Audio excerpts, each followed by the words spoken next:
Health Minister Zweli Mkhize has been placed on special leave by President Cyril Ramaphosa.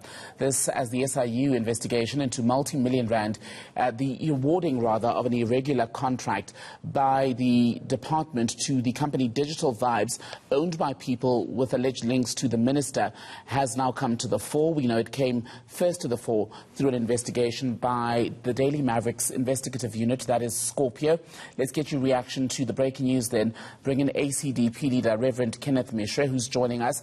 Reverend, afternoon to you. Let me get then your initial reaction to the announcement by the President. Good afternoon to you, sir, and to all the listeners and those who are watching your program. I think the President did the right thing, even though we expected him to act much earlier. What we think has maybe forced the President to act now is public pressure. The President should have, from the onset, put the Minister on special leave. But beyond that, I think the Minister should have done the honorable thing himself to prove to the country that he is totally opposed to corruption.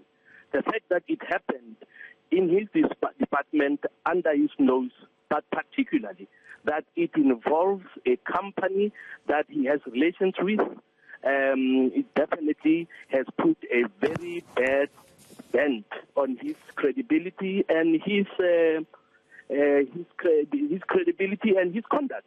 So I think he should have stepped down himself voluntarily to show that he is opposed to corruption in any form. What do you make then of the minister basically saying that, look, these are indeed the people who own Digital Vibes are people he knows, and he referred to them in a briefing as comrades, but he was not actively involved in them getting the contract to begin with?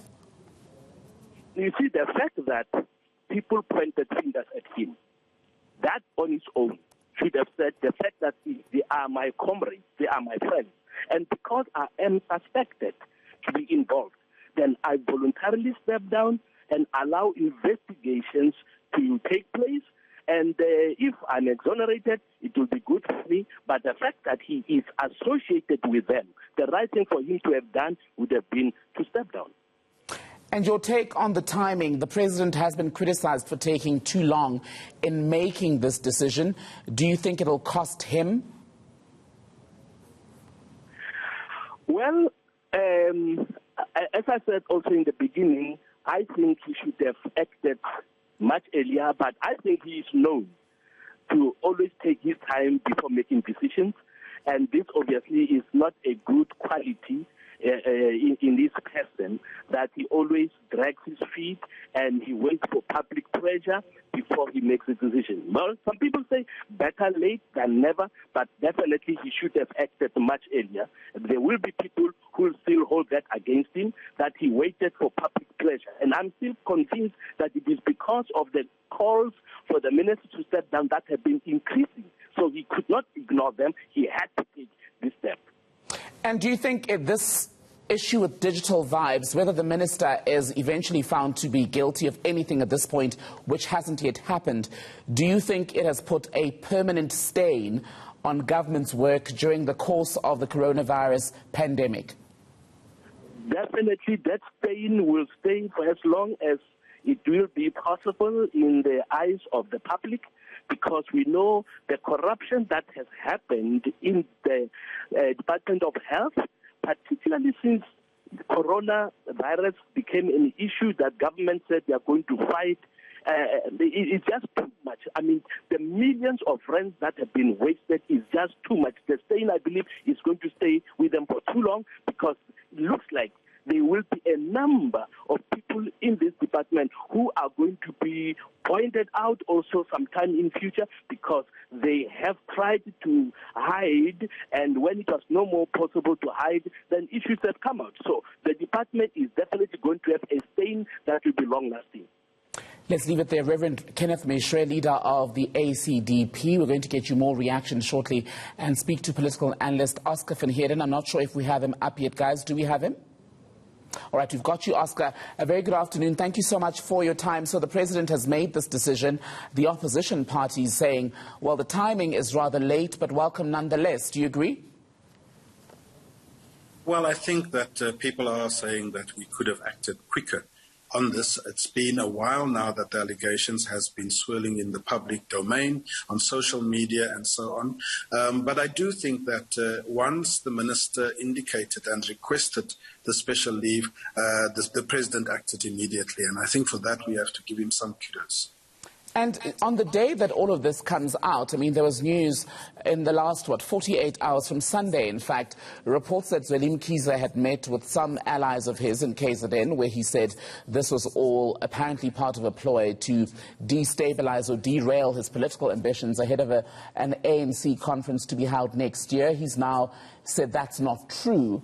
But how damaging is this to any ambitions that he may have, whether found to have been wrong or not in the digital vibes matter? Well, Thembekile, as you know, whether there is some validity in the claims that Minister Mkhize is making politically, the fact of the matter is that digital vibes did wrong under his watch. So you can't now turn around and say that there's a political conspiracy. If he had his finger on the pulse, if he had his eye on the ball in terms of his department, he would have seen this coming and would have seen that there is an entrapment that is in the making. I think it's a little bit of a muchness to now and to claim that there's a political agenda. I think that the minister is just trying to cover himself. So am I right, Oscar, in saying what I'm hearing you saying is that whether the minister was directly involved in the digital vibes contract or not, the scale of it alone warrants a resignation by the minister. Am I correct? No, absolutely. But what I'm actually saying, Thembekile, is that there is a company in your department, a service provider, that has received money in terms of not following the PMFA, the Public Finance Management Act, and has therefore then benefited your children and many other things. That happened under the minister's watch. Now the minister can't turn around and say there's a political ploy. It's a little bit, it's a bit far-fetched to come up with that kind of argument, because you yourself as the minister should have had your finger on the pulse and saw that digital vibes is wanting to entrap you. And according to the Mail and Guardian, there have been some names thrown out of some of his ANC comrades who should in fact succeed him at health. Among them, Dr. Gwen Ramokgopa and Dr. Nkosazana Dlamini Zuma. Would those two names have been more suitable than the Tourism Minister Mmamoloko Kubayi-Ngubane, who's now going to be acting in the portfolio? Look, I'm sure the president has thought about this very carefully. There might be a host of reasons why he feels he doesn't want to necessarily disrupt the portfolios that is currently being held. As you know, Minister Mtsoaledi would also have been an obvious choice, having been the minister in the previous dispensation. I think that we should give the president the benefit of the doubt as to why he decided on the tourism minister. Perhaps there is a bigger reshuffle in the offing later, and as a result, he doesn't want to necessarily create expectations. But I think there is probably some reasons why he decided on Minister Ngubane. Oscar van Heerden, can I ask you to please just stand by for us, because I want to bring in another voice, Dennis Bloem, who's joining us by Zoom as we get the political party reaction to this. Dennis Bloem, always good to have you on the program. So a lot of your colleagues then in the political space are welcoming this. Others saying what should have happened, in fact, is that the president should have taken a sterner position and, in fact, suspended the minister. Does the wording matter at this point?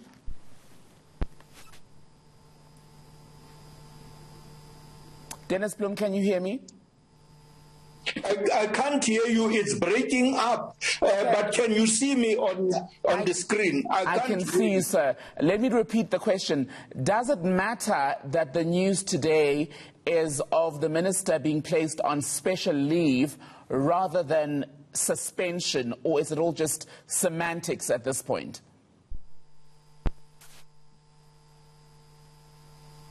Okay. We're not having much success with Dennis Bloem there on that link. We'll try to come back to him. Oscar van Heerden, I'm hoping you're still with us. And let me put to you the question around what is due to happen next. Sivir Gwahube from the DA was saying they now also want a parliamentary process to look into this.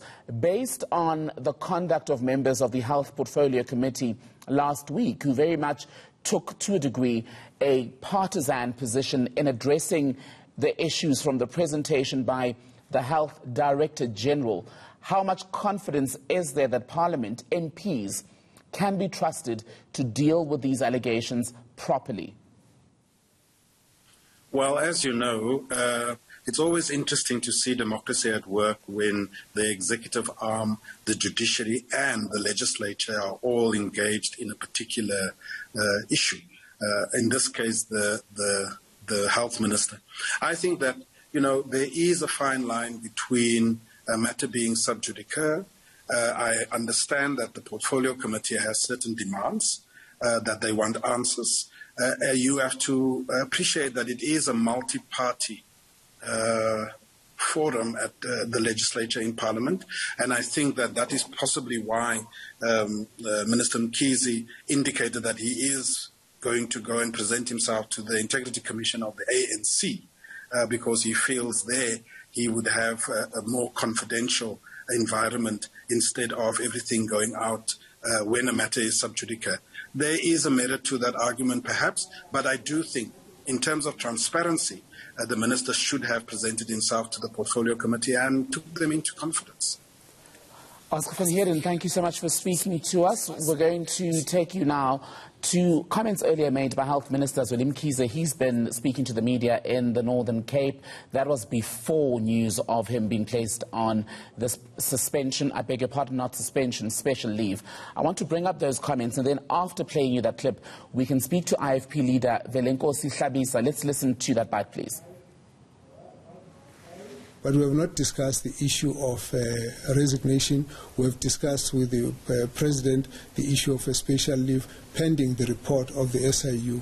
So in this case, you would recall that if we talk about issues of step aside, we're dealing here with a situation which usually we are dealing with where there have been a report that indicates particular issues that need to be answered. I think that report must be awaited, and I think from my point of view, we'll continue to cooperate with the process. And therefore, what we have discussed has been on the issue of the special leave with the President. Minister Mkhize also spoke in the Northern Cape today about only signing a memo that recognized that a service provider had been appointed to deal with issues related to the department's communication strategy. This was when the whole digital vibes issue was beginning to take shape last year. Take a listen to those comments specifically. I never signed a contract, and it looks to me like somebody didn't understand what signing was all about. What we have signed are the normal submissions, which would report to the minister that we have appointed a service provider, we have allocated the budget, we've done all the plans, we've done everything, and that must come from the activity manager, excuse me, to the unit manager. It must be countersigned by the Director General, and all that the minister is expected to do is, with that information, he should take note of the fact that there has been a plan, there has been a budget, that the administrative processes have been done, and that all the minister must do is to approve the communication strategy in this regard. So it was all about just that strategy. So when I signed, it was a normal memo. In fact, the investigating team didn't quite understand this, because then they raised the issue about the signing of the memo. Then we got a senior counsel to explain that in fact it was a normal memo, that there is no way a minister can actually participate in appointment of a service provider, allocation of the budget. That gets done by the administration. But once they've done that, the minister must have reasons if he refuses to sign that. So that's a standard way of how it works. Let's get more on the minister being placed on special leave and speak to COPE spokesperson Dennis Bloem, who's joining us by phone this time. Dennis Bloem, always good to speak to you. You'd called for the minister's resignation, now placed on this special leave. Was it inevitable? No, good afternoon and good afternoon to the viewers. No, we reject it completely, the decision of President Ramaphosa to place the Minister Mkhize on special leave.